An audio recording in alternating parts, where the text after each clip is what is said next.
আপনি কি কখনো শামুকের নবজাতক বাচ্চা দেখেছেন? এদের বাচ্চা দেখে আপনার বিশ্বাস করতে কষ্ট হবে এটি যে আসলে শামুকের বাচ্চা। আবার ক্যাঙ্গারুর বাচ্চাও, এদের জন্মের সময় শরীরের কোনো লোমই থাকে না, এমনকি এরা এতটাই ছোট হয় যে দেখে বোঝাই যায় না এটি আসলে ক্যাঙ্গারুর বাচ্চা। এমন অনেক প্রাণী আছে যাদের বাচ্চা ছোট অবস্থায় যেমন হবে ভাবি তেমনটা হয় না, আবার কিছু কিছু আমাদের ভাবনার চেয়েও অনেক বেশি কিউট হয়। আর আজকে এমন কিছু প্রাণীদের নবজাতক বাচ্চাদের সাথে আপনাদেরকে পরিচয় করিয়ে দেব যেগুলোকে দেখে আপনি ভিমড়ে খেয়ে যাবেন।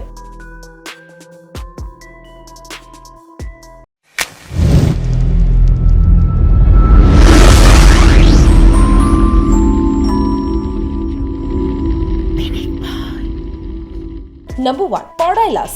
এটি একটি অদ্ভুত ধরনের টিকটিকি। সচরাচর এদের দেখা পাওয়া যায় না। এরা যখন বিপদে পড়ে তখন এরা রিং এর মতো গোল হয়ে যায় আর নিজের লেজ নিজেই কামড়াতে থাকে। এদের সাধারণত আফ্রিকায় দেখতে পাওয়া যায়। এরা ম্যাক্সিমাম 10 সেন্টিমিটার পর্যন্ত লম্বা হয়। এরা ডিম পারে না। এরা এদের বাচ্চাদের অনেক যত্ন করে। একসাথে এরা 1 থেকে 2টি বাচ্চার জন্ম দিতে পারে। একবার বাচ্চা জন্ম দেওয়ার পর 1 বছরের মধ্যে আর বাচ্চা দেয় না। 1 বছর পর আবার বাচ্চা দেয়। এদের গায়ে অনেক কিউট কাটার মতো খাঁজ কাটা থাকে। Number 2, elephant shrew. এরা আফ্রিকায় বসবাস করে। এরা 2 থেকে 5 বছর পর্যন্ত বাঁচে। এদের জাম্পিং শ্রু নামেও অনেকেই চেনেন। এরা অনেক ছোট হয়, সর্বোচ্চ 30 সেন্টিমিটার, ওজন হয় 500 গ্রাম পর্যন্ত। এরা জন্মের 1 সপ্তাহের মধ্যে সলিড খাবার খায়, দৌড়তে শুরু করে। এরা 30 কিলোমিটার প্রতি ঘন্টার বেগে দৌড়তে পারে। শুধু তাই নয়, এরা বাতাসে 1 লাফে 3 ফিট পর্যন্ত যেতে পারে। আর 6 সপ্তাহে এরা বড় হয়ে যায়, তখন এরা বাচ্চাও দিতে পারে। ভাবতে পারছেন?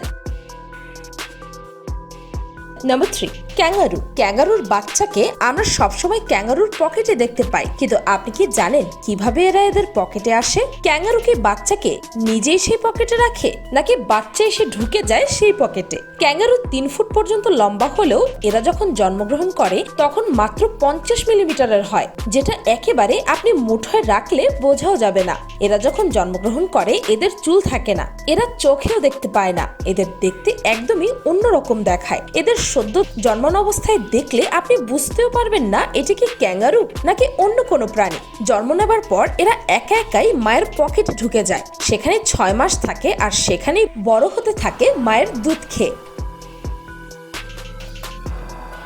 Number 4, octopus. অক্টোপাসের কথা বললেই সবার মাথায় এখন চীনের কথাই ঘুরপাক খায়, কেননা চীনাদের এটি খুব প্রিয় খাবার। কিন্তু এরা বাচ্চা অবস্থায় কেমন থাকে সেটি কি আপনি জানেন? অক্টোপাস একেবারে 80,000 থেকে 1 লক্ষ ডিম পাড়তে পারে। ডিম পাড়ার পর অক্টোপাস সেই ডিমগুলোকে 53 মাস যাবত আগলে রাখে। যখন ডিম থেকে বাচ্চা বের হয় তখন মা অক্টোপাসটি মারা যায়। আর এই বাচ্চাগুলো এতই ছোট হয় যে এদের খালি চোখে ভালো মতো দেখা খুবই মুশকিল। এরপর এরা নিজের খেয়াল নিজেই রাখে। নাম্বার 5, মাকড়সা। মাকড়সা এমনই ছোট একটি প্রাণী, আর তার বাচ্চাগুলো আরো কত ছোট হবে ভাবা যায়? শুনেই অনেকে ভাবছেন নিশ্চয়ই এরা অনেক ছোট আর কিউট হবে, কিন্তু মোটেও তেমনটা নয়। এরা জন্মের পর ছোট হয় বটে, কিন্তু কিউট নয়। মাকড়সার ডিম পাড়ে, সেই ডিম থেকে বাচ্চা বের হয়। এক একটি ডিম ফেটে 3000-এরও বেশি সংখ্যক বাচ্চা বের হয়।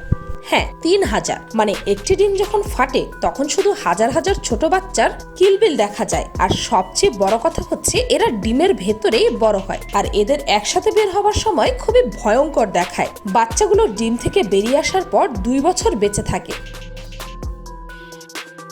Number 6, maned wolf. এটি একটি ইউনিক সাউথ আমেরিকান প্রাণী। এরা 65 দিন পর্যন্ত প্রেগন্যান্ট থাকে, এরপর বাচ্চা জন্ম দেয়। একসাথে এরা 2 থেকে 6টি বাচ্চার জন্ম দিতে পারে। বাচ্চাগুলো জন্মের সময় কালো পশম নিয়ে জন্ম নিলেও 1 বছর পর এদের পশমের কালার চেঞ্জ হয়ে বাদামি রঙের হয়ে থাকে।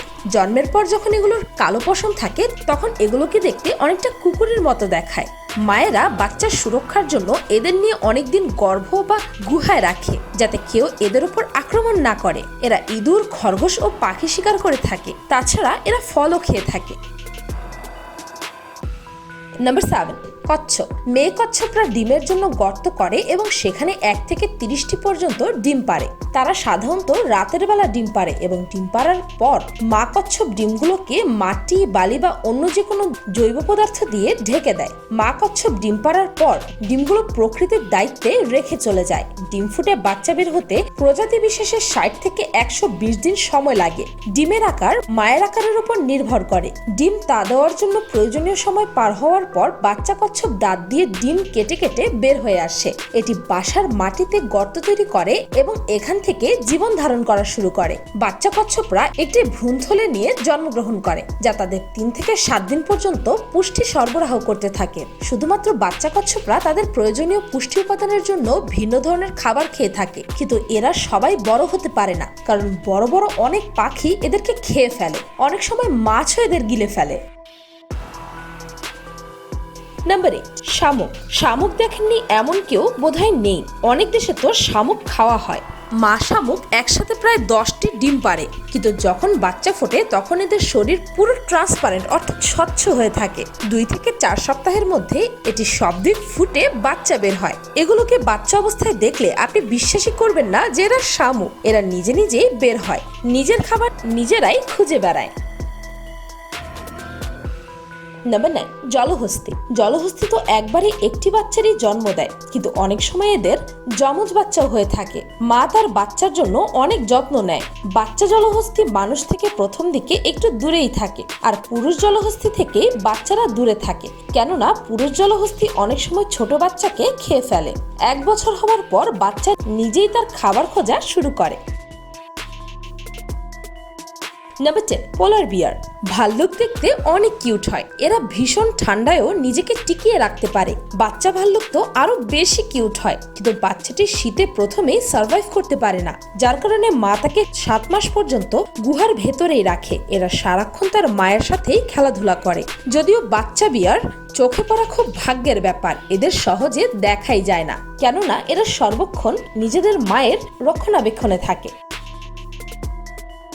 নাম্বার 11, গিরগিটি। গিরগিটি তার রং বদলের জন্য সবার কাছে পরিচিত প্রাণী। এরা নিজেদের শিকারকে ধরার জন্য নিজেদের জিভ শরীর থেকে আরো 2 গুণ বেশি লম্বা করতে পারে। তবে এদের বাচ্চার জন্ম কিন্তু সবার থেকে আলাদাভাবে হয়। যদিও এরা ডিম পাড়ে আর সেই ডিম থেকেই বাচ্চা বের হয়। বাচ্চা বের হবার সময় মনে হবে যেন কোনো মনস্টারের জন্ম হচ্ছে। এদের ডিমের খোসা অনেক বেশি পাতলা হয়, যার কারণে ডিম থেকে বের হওয়ার আগ মুহূর্ত পর্যন্ত এই ডিম মায়ের পেটেই থাকে। জন্মানোর পর এদের নিজের খেয়াল নিজেদেরই রাখতে হয়, কারণ বাচ্চা জন্মানোর পর মা বাচ্চার আর খোঁজ রাখে না, তাই খুব কম বাচ্চাই বেঁচে থাকে জন্মের পর। নাম্বার 12, পান্ডা। একটি প্রাপ্তবয়স্ক পান্ডার ওজন 160 কেজি পর্যন্ত হতে পারে, কিন্তু বাচ্চা যখন জন্মায় তখন তার ওজন হয় মাত্র 90 গ্রাম।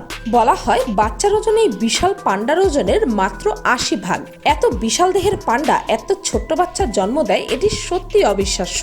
আর আরেকটি কষ্টের কথা হলো, পান্ডা যদি একসাথে 2টি বাচ্চা জন্ম দেয়, তাহলে যেই বাচ্চাটি স্ট্রং, মা পান্ডা শুধু তারই যত্ন নেয় আর আরেকটি বাচ্চাকে ভুলেই যায়, যার কারণে জঙ্গলে একটি পান্ডার 2টি বাচ্চা হলে একটি বাচ্চা বেশি দিন বাঁচতে পারে না, কিন্তু চিড়িয়াখানায় হলে সেখানে তারা 2টি বাচ্চারই খেয়াল রাখে। নাম্বার 13, কুমির। কুমিরের বাচ্চা ছেলে হবে নাকি মেয়ে হবে এটি নির্ণয় করে আশেপাশের তাপমাত্রা। শুনতে অদ্ভুত লাগলেও এটি সত্যি। কুমির যেখানে ডিমগুলো রাখে সেখানকার তাপমাত্রা 33 ডিগ্রি সেলসিয়াসের ওপরে হলে ছেলে কুমির জন্মায়, আর ডিম থেকে ফোটার পরই পানির দিকে ছুটে যায়। কিন্তু ওদের পানিতে সার্ভাইভ করা অনেক কঠিন হয়, কেননা তখন এরা খুব দুর্বল থাকে, কিন্তু মায়েদের সার্ভাইভ করাতে সাহায্য করে ও শিকার করতে শেখায়। নাম্বার 14, গন্ডার। বাচ্চা অবস্থায় এদের দেখতে অনেক বেশি কিউট লাগে। জন্মের 3 দিন পর এরা হাঁটতে শেখে। এদেরকে দেখতে অনেক স্ট্রং লাগলেও এরা অনেক দুর্বল হয়। এদের বাচ্চা অবস্থায় শিং থাকে না। 2 থেকে 3 বছর পর্যন্ত বাচ্চাকে মা যত্ন করে রাখে। এরপর যখন আবার কোনো বাচ্চা জন্ম হয় তখন মা গন্ডার আগের বাচ্চার আর খেয়াল রাখে না। Number 15, ground pangolin. এদের গাছ বা অন্য কিছু ভেবে ভুল করবেন না যেন, এরা বুনো আফ্রিকার অধিবাসী। এই প্যাঙ্গোলিনের সারা দেহ শক্ত আইস দিয়ে চারপাশ আটকানো, কিন্তু জন্মের সময় এদের খোলস অনেক নরম হয়ে থাকে। আপনি শুনে অবাক হবেন যে জন্মের সময় এরা অনেকটা গোলাপি রঙের হয়ে থাকে, আর ঘন্টাখানিক পরই এদের গায়ে এমন খয়েরি রঙের খোলস দেখা যায়। বাচ্চা অবস্থায় এরা মায়ের দুধ খায়। ছোটবেলায় এরা মায়ের পিঠে চড়ে ঘুরে। আক্রমণের আশঙ্কা করলেই এরা নিজেদেরকে গুটিয়ে নিয়ে বলের মতো গোলাকার আকার ধারণ করে। দুই পায়ে চলাফেরা করতে পারলেও সাধারণত খাবার খোঁজার কারণে লেজ সহ 4টি পাই ব্যবহার করে এই অদ্ভুত সুন্দর দেহের অধিকারী প্রাণীটি। Number 16, armadillo. আপনাদের মধ্যে খুব কম মানুষই এই প্রাণীটিকে দেখেছেন। এটি কোনো আদিমকালের প্রাণীর মতো বা বলের মতো দেখতে।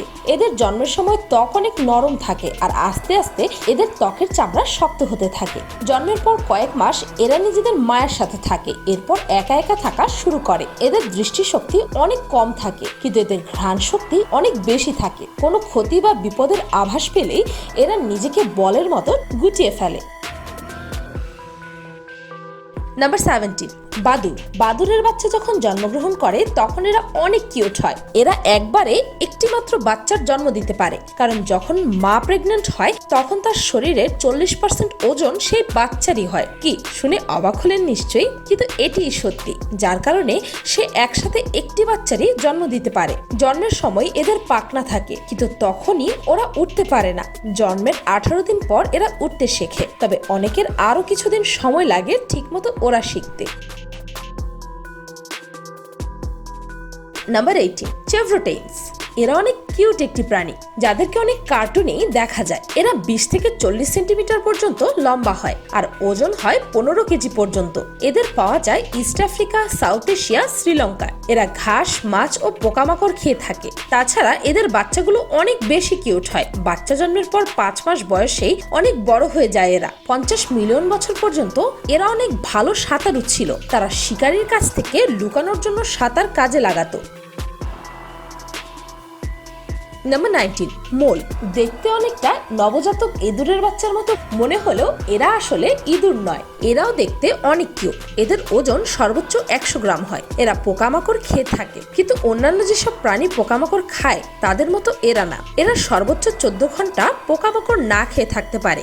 বাচ্চা মোল এত ছোট হয় যে এর মাথা মানুষের নখের চেয়ে একটু বড় হয়। জন্মের 30 দিনের মধ্যে এরা ইন্ডিপেন্ডেন্ট হয়ে যায়। এদের পশমগুলো সোজা হয়, যার কারণে তাদের শরীরে ময়লা তেমন একটা লাগে না। এরা এক রাতে 50 মিটার পর্যন্ত গর্ত করতে পারে। অনেকে ভাবে এরা চোখে দেখে না, কিন্তু এরা দেখতে পায়। বেশিরভাগ সময় মাটির নিচে থাকার কারণে বাইরের আলোতে এরা বেশিক্ষণ চোখ খুলে রাখতে পারে না।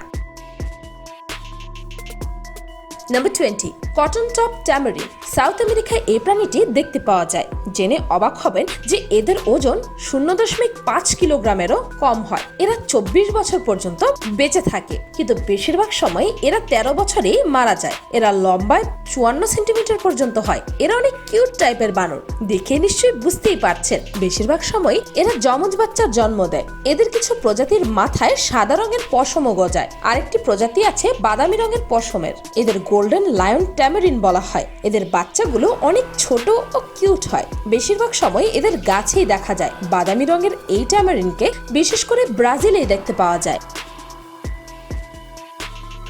বাচ্চা মানে অনেক কিউট, সেটা মানুষের বাচ্চাই হোক আর অন্য প্রাণী। বাচ্চাদের দেখলেই শুধু আদর করতে ইচ্ছে করে। অনেক কম মানুষই আছে যাদের বাচ্চা পছন্দ নয়। তবে প্রাণীদের সব বাচ্চা কিউট হলেও কিছু কিছু প্রাণীর বাচ্চা অনেক সময় বেশি বিষাক্ত হয়ে থাকে, যেমন পান্ডা পিঁপড়া। পিঁপড়া নামে পরিচিত হলেও এই পতঙ্গগুলো মূলত এক ধরনের বোলতা। এরা অনেক কিউট হলেও এদের বিষাক্ত কাঁটার আঘাতে গরু পর্যন্ত মারা যেতে পারে। তাই ছোট হলেই যে প্রাণীটি মারাত্মক হবে না সেটি কিন্তু নয়। তবে আজকের ভিডিওতে থাকা প্রাণীগুলোর মধ্যে কোন প্রাণীটির নবজাতক বাচ্চা আপনাদের কাছে সবচেয়ে বেশি অদ্ভুত বা কিউট লেগেছে তা কমেন্টে জানাতে ভুলবেন না যেন। ভিডিওটি ভালো লাগলে আপনার ফ্রেন্ডস এন্ড ফ্যামিলির সাথে শেয়ার করতে পারেন। আর যদি এই ভিডিওটির পার্ট 2 দেখতে চান তাহলে কমেন্টে জানাতে পারেন। আর পিনিক পাই চ্যানেলকে সাবস্ক্রাইব করে বেল আইকনে অল নোটিফিকেশন অন করতে ভুলবেন না যেন। শুধুমাত্র এভাবে পিনিক পাইয়ের প্রতিটি ভিডিওর নোটিফিকেশন আপনার কাছে পৌঁছে যাবে। আজকের মতো পর্যন্তই, দেখা হচ্ছে পরের ভিডিওতে।